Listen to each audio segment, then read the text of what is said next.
welcome to this week's water cooler conversation. We're going to be diving into episode 4 of Falcon and the Winter Soldier. We're going to be talking spoilers for this week's episode, so we're going to be spoiling 1 through 4. If you've never joined this journey with us every Friday, that is how it goes, so need to have watched episode 4 before we dive in, but know that this episode is intense. It is a lot. It is big. It is loud. This episode went places I wasn't sure they were going to go, but it is very exciting. I think it's really interesting. This was supposed to be the show that started Phase 4 of the Disney Plus shows. There's less Easter eggs in this episode than most. It actually doesn't rely on the comic books very much. It's really cool to actually see a different universe be able to be self-reliant on its own universe. So, diving into Falcon and the Winter Soldier episode 4. This shows Disney Plus is willing to go a lot bolder places than I think a lot of people assumed. I think this episode shows that they're willing to get their hands bloody in a very literal sense. They're willing to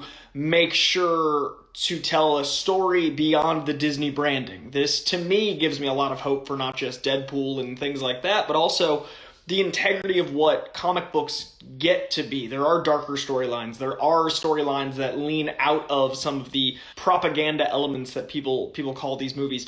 This episode was very anti-police, anti-military, and I really personally appreciate that. I am not per se anti-police and anti-military, but I think that there are regulations in our world that need to be put in place, and there are regulations in this world that need to be put in place. So it's very interesting to see someone with an American flag badge where the Avengers badge was in the last Captain America decapitating a man in public. I think blood on the shield is about as literal a metaphor as it gets for how we're seen from the rest of the world, and I think that filming someone in broad daylight killing someone is also about as broad metaphor as you can get for the rest of the world while the Derek Chauvin court case is currently happening. The trial is going into another week. There's a dead man, and they filmed it, and they're on trial. So I am personally very happy that Marvel, who is one of the biggest corporations in the world, owned by Disney, one of the most wholesome corporations in the world as far as branding, is telling a story like this. We're having a villain who is multifaceted wear a flag. We're having a villain who is multifaceted team up with our heroes. We're having a villain who is multifaceted hide perhaps behind Sharon Carter or be Sharon Carter. And we're having a villain who is multifaceted go under the moniker of Flag Smasher and have a lot of good points. There are more villains in the show than heroes. Were I a pessimist, I would say that is how the world is, but I am not a pessimist. I do believe, as an attempted realist with a dash of optimism, that there are more good people than bad, or we wouldn't have gotten to even this point. And that's a really interesting story to kind of broach in this current world. I'm really impressed that Walker is 4 episodes in, not fully mustache twirly villain. They've definitely crossed that path at the end of the episode, but Walker throughout the first 3 episodes was very much a bully, very much, I kept saying he's the guy that would either hug you or punch you in the face in high school, and that's a really interesting character. And they leaned into that with the Medal of Honor and how he was kind of disgraced at how he got those Medals of Honor and how the Super Soldier Serum elevates who you already are, which goes back to Captain America, the First Avenger. That's exactly what Erskine said. Erskine referenced that if you're a good man, it makes you better. If you're a bad man, it makes you worse. It enhances who you already are. So the whole conversation between this Cap and his Bucky, Battlestar, and John Walker was really indicative of who they saw each other as, which is very, very interesting. We also had a direct metaphor for all of the differences between what Steve Rogers was and what he is. We also are seeing more and more the differences between our Bucky Barnes, and our soon-to-be Captain America, Anthony Mackie, Falcon. The use of trauma counseling versus trauma. The opening of the show was about the trauma of Bucky. The middle of the show is about the trauma counseling of Falcon. The show showed the violent impulses of Bucky and showed the moderation and oration and conversation skills of Falcon. We need people that handle things not with violence. We need people that handle things through trying to de-escalate a situation. Falcon is the Captain America we need. So I love that the show is approaching that this way because they've both been Captain America, and a lot of people were upset that Bucky didn't take up the shield. I love that they've really addressed that in subtle ways and more obvious ways, and even in Endgame they addressed that visually by having the three of them with the shield. Now we're in the show, and we're showing why it should be Falcon. We're not telling why it should be Falcon. And they're doing it really, really well for a 6-hour movie, which is exactly what this feels like. So we've reached the end of the second act of the 6-hour movie. We now have our inciting incident in the last closing minutes of this, and it is a murder in broad daylight. But we've also had 10 action set pieces in this episode that are all just incredible. I did like that they gave us a lot of parallels between John Walker and Steve Rogers. The actual decapitation itself was a simile to the fight with Iron Man. He's chopping away at Iron Man's chest with the shield. In this case, he's chopping someone's head off with the shield.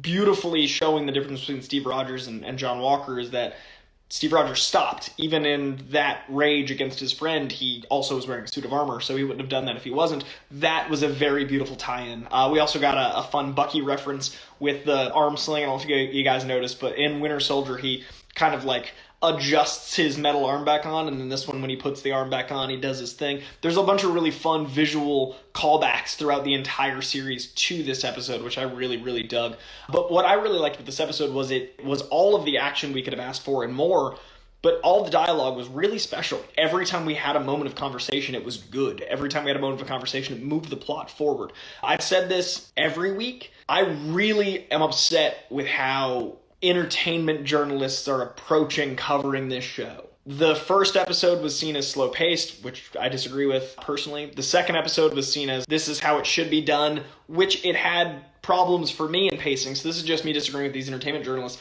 But then the third episode ended and people are like, we're halfway through the show and we don't know what the villains want. One, that's not true. The Flag Smashers have been very clear in their goals. Two, it's called storytelling. Perhaps let the story be told. 3, if we knew too much in the beginning, it wouldn't have been interesting to watch things unfold. 4, how great was it this episode to get a very concentrated Flag Smasher credo told to us. We got to find out and uncover, now that we're invested, why these people feel this way. I'm so much more interested in the GRC and what their nefarious plots are. I'm so much more interested in Flag Smashers and where they come from and their ideals. I'm so much more interested in Falcon talking to someone and realizing that they don't, 1, want to be called refugees, but 2, believe anyone's going to help them. 3, especially not an Avenger, an American that's going to come swoop in and save the day. You've got to let stories be told and be interesting. I don't know what broke entertainment journalism. I don't know if it's binge culture. I don't know if it's the fact that movies move a mile a minute. I don't know if it's the fact that, a movie can be 90 minutes and try to tell a whole story, or a movie can be 3 hours and be about Robert De Niro as an aging gangster that's just watching paint dry that people call cinema. I don't know what broke the conversation, but it's really exhausting that Marvel, since Marvel's doing well, gets scrutinized in a way that isn't fair. I think the pacing of the show has been exceptional, short of the second episode. I think the second episode really tried to tell too much, and since then, it's really rebuilt itself in a fascinating way. I've been really impressed with the pacing of the show. This is what we can hope for, I think, for the Phase 4 shows going forward. I would love if Moon Knight set like this. I would love if She-Hulk gets to be a comedic lawyer courtroom version of this. I just think that I don't want anyone at Marvel to read this and be like, oh, we gotta accelerate it. It's already moving fast. Let it breathe. Flag Smashers in this episode were so much more interesting because we were already somewhat invested, and then it mattered more. So I'm really hoping, Kevin Feige, in Kevin we trust, and I'm sure he knows we trust in him, so he's not going to change his modus operandi, but it's just every article I read, I'm just so disappointed in the people writing them. Negativity gets more clicks. Smashy headline about things being not great is going to get more clicks because we live in a very negatively fueled culture. But it's really disappointing to see companies that I respect running headlines about things not working that they're not getting a chance to work. At the top, I called this episode, There's John Walker. John Walker is a very tricky character in the comic books because he represents America in all the ways that Captain America doesn't while being Captain America. John Walker is much more of a fascist. John Walker is much more of a zealot. John Walker is the badge of Captain America in the way that a lot of people see our country that we choose not to. This episode was that. We've had teases of it. We've had 3 episodes of John Walker getting like little splashes of moments of those bullying elements. This episode was talking about the war. He stopped shaving and he's getting more and more gruff and he's looking more and more frazzled and worn down, which frankly happens. But it's really about him making very, very final, violent, and authoritative decisions based on his own jurisdiction. They even talk about jurisdiction. There's a great line with the Dora Milaje. Dora Milaje's jurisdiction is exactly wherever they are at the time. There's a lot of geopolitical commentary on who we think we are. We had no more jurisdiction in that place than Dora Milaje did, but of course this motherfucker is going to think we do. I love that because that's who John Walker is. Also, the ending is straight out of the comic books. In the comic books, it's the butt of an assault rifle. In this case, it's way more visually metaphorical using the shield. I love that they had the shield be used this way because that's kind of how we're going as a country. So I was really impressed with there's John Walker, my name for episode 4. I love the dichotomy between Falcon and Winter Soldier, trauma versus trauma counseling, has super soldier serum, which he doesn't in the comics, versus would never take the super soldier serum. In the comic books, Bucky has the metal arm and he's been trained by Captain America, but in most, and he's young because of the Hydra cryo-freezing / the science of that situation, I don't know if there's any continuity to my memory where he's a full-blown super soldier. It's interesting that they're just making him a super soldier in this, and it's very clear that it's going to be an issue with Baron Zemo. So obviously Baron Zemo manipulated Bucky in the past, but it's interesting that we have Falcon who would never take the serum, and he immediately knew that and said it and believes it, versus our Bucky who is a super soldier against his will and has gone through the trauma of that. So another way they've illustrated why Falcon should be our Captain America going forward. The Whole World is Watching is interestingly timed. That's the name of this episode. Obviously, that's how the episode ends, but it's also interesting with the Trial of the Chicago 7 movie coming out this year to much acclaim and the events of the world in the present. The Whole World is Watching was a very iconic chant in the 60s and in the Trial of Chicago 7 especially, that era of protest. Here it's used in a very literal sense. There's a lot to be said about that civil rights movement reflecting today and what our world hasn't fixed in the last 60 years and what we haven't solved. We're just filming it more. I think Will Smith said, racism didn't go away. We just have cameras or something now. The quote's more eloquent when Will Smith said it. I don't have it off the top of my head. It's really impressive to address it in a Disney show. And I do not think they were subtle about how the ending approached that concept. The Whole World is Watching is the name of the episode, and I was very impressed. And also watched the Trial of Chicago 7. It's great. It's on Netflix. Seeing the Winter Soldier deprogrammed, seeing the transformation from Winter Soldier to White Wolf was beautiful. Seeing Bucky, man, Sebastian Stan, what a powerhouse. Sebastian Stan going from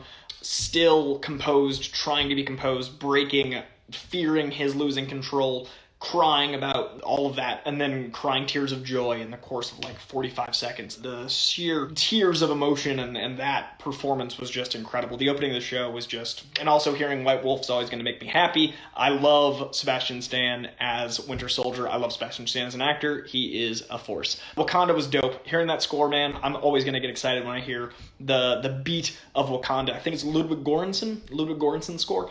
It sounds like a Ludwig Göransson score. I think it is, but I love hearing that. So whenever that score comes in, I'm just all about it. So going back to Wakanda even briefly made me very happy. Obviously the Dora Milaje, very strong force in this episode. Having these characters that were the same stunt people that had been in Infinity War and Endgame now get names, now get to be a fixture of the MCU, which makes me so very happy. Also, Black Panther show that's coming, it's great to see the Dora Milaje start to integrate in Disney Plus shows, bringing these characters back. Seeing more AO is always going to be great. I said in this last conversation, I really liked that the move or be moved character was going to get time to move motherfuckers. This fight was dope. I'm skipping around chronology, but I really liked the staff fight scene where they just whooped John Walker and Battlestar. And like he said, they weren't even super soldiers. These are just incredibly well-trained soldiers. It also shows you don't need the super soldier serum. These are people that are able to take out these folk, and they're doing it with honor, and they're doing it with grace and dignity. They hand back the shield. That's also a huge moment. The shield is made out of vibranium. Your country is founded on the secrecy of your technology, and then the thing that has given your country the wealth to be able to stay independent and make your country so much yours and not deal with colonizers, and then you hand it back to the blonde, blue-eyed colonizer himself. That's the negative aspects of Captain America. That is dignity and grace, and it's a very tricky visual right there. So handing back the vibranium shield that was stolen from them in World War II, crazy. I really like that metaphor at the end of the fight. All of the fighting was incredible. It's hard to even talk about fighting without the fighting was awesome. Well choreographed, well shot, entertaining. I loved Bucky and Sam just watching as John Walker got his ass beat. There's some very funny visual clips. At one point, Sebastian Stan, I think he yells out, "Looking strong, John!" And I lost it. Great work. We also got Turkish Delight, Zemo, man. Zemo has stolen the last 3 episodes for me. Baron Zemo it's actually the Falcon and the Winter Soldier and the Baron Zemo for me. This is the third and the Baron. The Falcon, the Winter Soldier, and the Baron. The Turkish Delight sequence was the definition of don't take candy from strangers, and there's something so impossibly charming about Daniel Bruhl. If you've never seen The Educators, it is a German film I actually grew up watching. It's like 15 years old. The Educators was my first introduction to Daniel Bruhl, so I was a really big fan of his, and then he was cast as Zemo, so I've been very excited for him to get some more screen time. The Educators is kind of a Robin Hood, steal from the rich, give to the poor, punk kids in school story, and it's really interesting, and Daniel Bruhl's the lead, and he's awesome. So check out that movie if you want to see more Daniel Bruhl and why this dude's a boss. But seeing him in this setting, I love the Turkish Delight sequence, and that little girl being his inside man. He's continued to prove his worth. He's continued to prove they wouldn't be where they are without him. They wouldn't have found her. Those conversations wouldn't have happened. The new Captain America and his Bucky wouldn't have found any of this without Zemo. Zemo's been the guy, but he's also a murderer. He also has a code of ethics that really no one else has shown.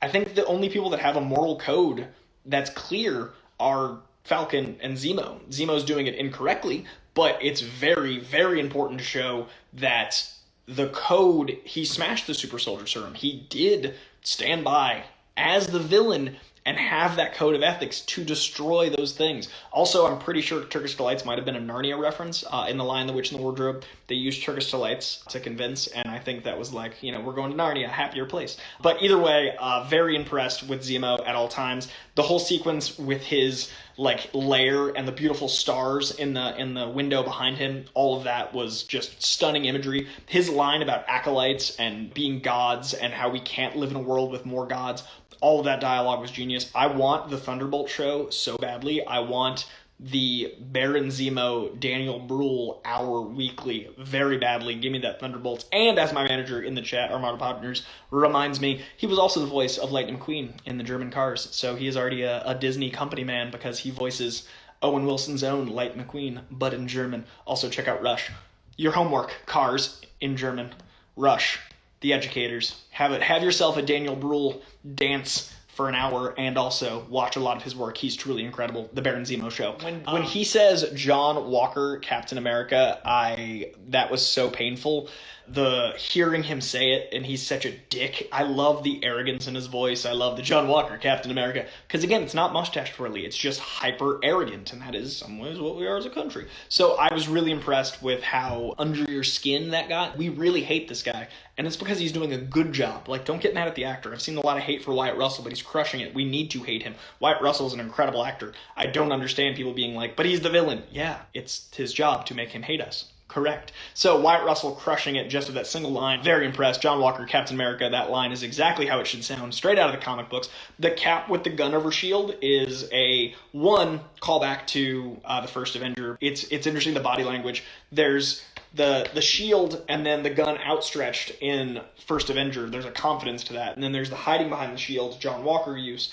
And to me, both of them reminded me of when Bucky was Cap, because he used a gun, and that always, it showed the difference in the two of them. I personally hate guns, so seeing Cap with a gun is always going to unnerve me. So it was really interesting to see him with the gun and the shield, and it reminded me of the Bucky times and obviously the first Avenger times. So that slight, not even comic book reference, but reference to the universe we're going through. Again, this is so well shot. There's a shot of Wyatt at the end of the episode after he's chunked him a couple times that they do this really undershot, and just the rage and the mania and the way the mask looks and all those things. They shot John Walker really well as he's devolving into his Captain America / his U.S. agent. He's devolving into the madness. Now that he's taking the super soldier serum, he's going to lose his shit. So I love the way the cinematography is building up that character in really subtle ways. Again, the lighting in the lair with the stars, the under chin shots to show power but also madness, the way John Walker seems uncomfortable but comfortable in certain elements. He's comfortable in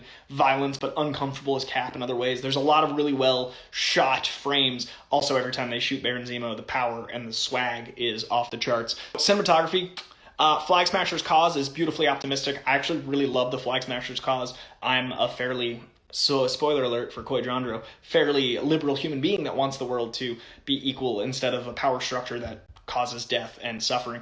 They aren't wrong. They're just doing it exactly wrong. They're handling it exactly incorrectly. Killing people is never the answer, but they don't see any other way. And the blip would cause things like this. I loved that they just spelled it out. The blip opened the world to the possibility of a sharing shit. The blip opened things into open door policy in other countries. They wanted to rebuild, they wanted to fix shit, they wanted to share, and then as soon as the people came back, we started putting up walls and fences, and it became the world we live in today, and the Flag Smashers want to smash flags and get rid of nationalism and share a one planet. We are one people. Human beings are people. They're trying to help the displaced people of the world, and no one's helping. This GRC reset, restore, rebuild folk aren't doing shit. They didn't send teachers. They didn't send money. They're not doing anything. So the Flag Smashers feel like that's the only solution. Really love the villains being a lot like Killmonger, where Killmonger was right in a lot of ways, and Black Panther, in fact, took on a lot of his ideals. Flag Smasher is also, in many ways, well, Flag Smashers, because it's plural here,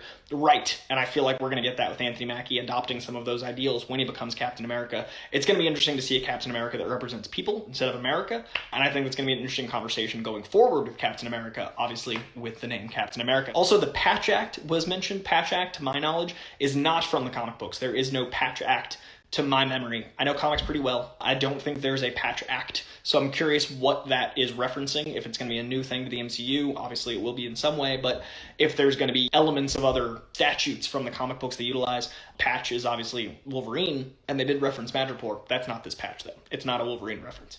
Everyone is Mephisto. Patch is Logan. X-Men confirmed. The Patch Act is bringing in the X-Men. No.